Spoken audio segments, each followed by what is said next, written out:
हरिओम। बापू के साथ साधकों की प्रश्नोत्तरी। परम पूज्य बापू के श्री चरणों में प्रश्नोत्तरी। साधकों का प्रश्न, ईश्वर को कैसे पाया जाए?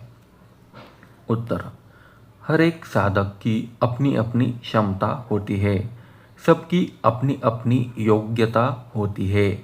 उसके कुल का, संप्रदाय का जो भी मंत्र इत्यादि हो उसका जप तप करता रहे, ठीक है।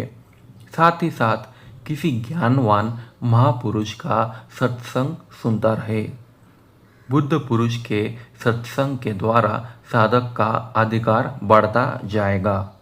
साधक की योग्यता देखकर यदि ज्ञानवान मार्ग बताए तो उस मार्ग पर चलने से साधक जल्दी अपने लक्ष्य तक पहुंच जाता है। प्रथम भक्ति संतन कर संगा, दूसर रति मम कथा प्रसंगा। दूसरा साधक का प्रश्न, आत्मा और परमात्मा का मिलन कैसे होता है? उत्तर, सच पूछो तो आत्मा और परमात्मा यह एक ही चीज के दो नाम हैं। जैसे घटाकाश और महाकाश, घड़े में आया हुआ आकाश और महाकाश दोनों एक है। घड़े का आकाश महाकाश से कैसे मिले? घड़े के आकाश को पता चल जाए कि मैं ही महाकाश हूँ तो वह महाकाश से मिल गया। तरंग को पता चल जाए कि मैं जल हूँ तो वह जल से मिल गया। आत्मा को पता चल जाए कि मैं आत्मा हूँ, परमात्मा से अभिन्न हूँ तो वह परमात्मा से मिला हुआ ही है। तीसरा प्रश्न, स्वामी जी, आत्मा को दुख शोक स्पर्श नहीं कर सकते, हम देह नहीं आत्मा है, फिर भी हमको दुख तो होता है, यह कैसे? उत्तर, हाँ, यह कईयों की समस्या है। लोग मेरे पास आते हैं और बोलते हैं, बापू फलाना आदमी ऐसा ऐसा बोलता है। यह सुनकर मेरी आत्मा जलती है।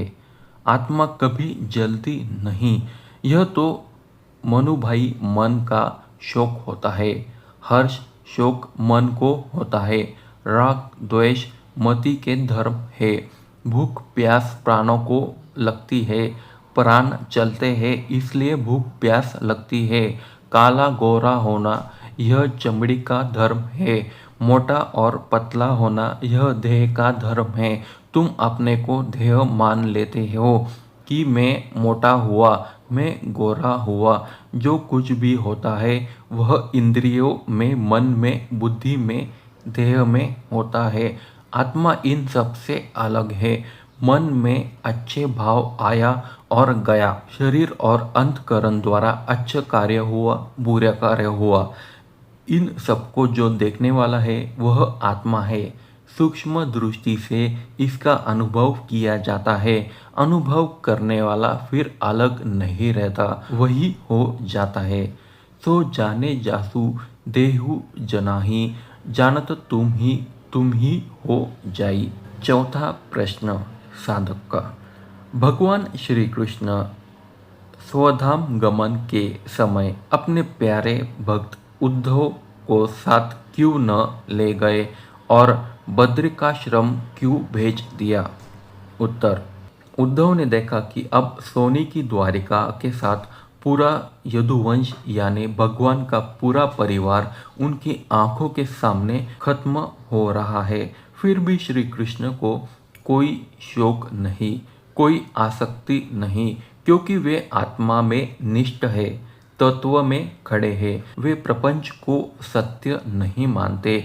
सब प्रपंच मिथ्या है। यह मिथ्या प्रपंच का विसर्जन हो रहा था। उद्धव ने देखा कि भगवान अपनी माया समेट रहे हैं। अब वे स्वधाम जाने की तैयारी में है। उन्होंने कहा, प्रभु दया करो, मुझे साथ में ले जाओ। श्री कृष्ण ने कहा, उद्धव, साथ में कोई आया नहीं और साथ में कोई जाएगा नहीं। यदिदा मनसा वाचा चक्षुभ्या श्रवणादिभिः नश्वर गृह्यमाणा च विधि माया मनोमयम। मन से, वाणी से, आँख से, कान से जो कुछ अनुभव में आता है वे सब नश्वर है। मनोमय है, माया मात्र है। हे उद्धव, मैं तुझे तत्व ज्ञान सुनाता हूँ, वह सुनकर तू बद्रिकाश्रम चला जा, एकांत में बैठ जा। मैं आत्मा हूँ तो कैसा हूँ यह खोज। मैं कौन हूँ, मैं कौन हूँ यह अपने आप को गहराई से पूछ। बच्चा यह क्या है, वह क्या है, यह कौन है, वह कौन है, ऐसा पूछता है। लेकिन मैं कौन हूँ ऐसा संसार के किसी बच्चे ने नहीं पूछा। वह आत्मज्ञान का खजाना बंद का बंद रह गया। अब तुम अपने आप से पूछो, मैं कौन हूँ। खाओ पियो चलो घूमो, फिर पूछो मैं कौन हूँ। मैं रमनलाल हूँ, यह तो तुम्हारा देह का नाम है। तुम कौन हो अपने को पूछा करो। जितना गहरा पूछोगे उतना दिव्य अनुभव होने लगेगा। एकांत में शांत वातावरण में बैठकर ऐसा पूछो कि बस पूछना ही हो जाओ। एक दिन, 2 दिन, 10 दिन में यह काम नहीं होगा। खूब अभ्यास करोगे तब मैं कौन हूँ यह प्रकट होने लगेगा और मन की चंचलता मिटने लगेगी। बुद्धि के विकार नष्ट होने लगेंगे। शरीर का तूफान शांत होने लगेगा। यदि ईमानदारी से साधना करने लगो ना तो 6 महीने में वहाँ पहुँच जाओगे जहाँ 6 साल से चला हुआ व्यक्ति भी नहीं पहुँच पाता है। 6 महीने बैलगाड़ी चले और 6 घंटे हवाई जहाज उड़े तो कौन आगे पहुँचेगा। तत्वज्ञान हवाई जहाज की यात्रा है। भगवान श्री कृष्ण कहते हैं, हे उद्धव, तू बद्रिकाश्रम चला जा। कोई किसी का नहीं है, कोई किसी के साथ आया नहीं, कोई किसी के साथ जाएगा नहीं। तू बोलता है कि मैं तुम्हारे साथ चलूं, लेकिन तुम मेरे साथ आए नहीं, न मैं तुम्हारे साथ आया हूँ। सब अकेले अकेले जाएंगे। मुझसे तू तत्वज्ञान सुन ले, फिर तुझसे तू ऐसा मिलेगा कि बिछड़ना का दुर्भाग्य ही नहीं आएगा। ऐसे तो श्री कृष्ण उद्धव के साथ सिर पर हाथ रख देते, फिर तू मुक्त हो गया।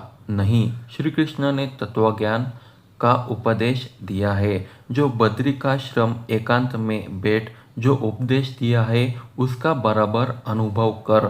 पशु होते हैं ना, वे पहले घास ऐसे ही खा लेते हैं, फिर बैठे बैठे जुगाली करते हैं। ऐसे ही तुम भी कथा सत्संग सुन लो, फिर एकांत में जाकर उसका चिंतन मनन करो। जितनी देर सुनते हो उससे 10 गुना मनन करना चाहिए। मनन से 10 गुना निधिध्यासन करना चाहिए। हम भी डीसा में अपने आप में डूबते रहे। पूज्यपाद गुरुदेव के आशीर्वाद के बाद तुरंत निकल पड़ते। समाज में हुश हो तो काम नहीं बनता। सुनो और एकांत में बैठकर जमाओ। तो ये थे साधकों के प्रश्न बापू के साथ। हरिओम।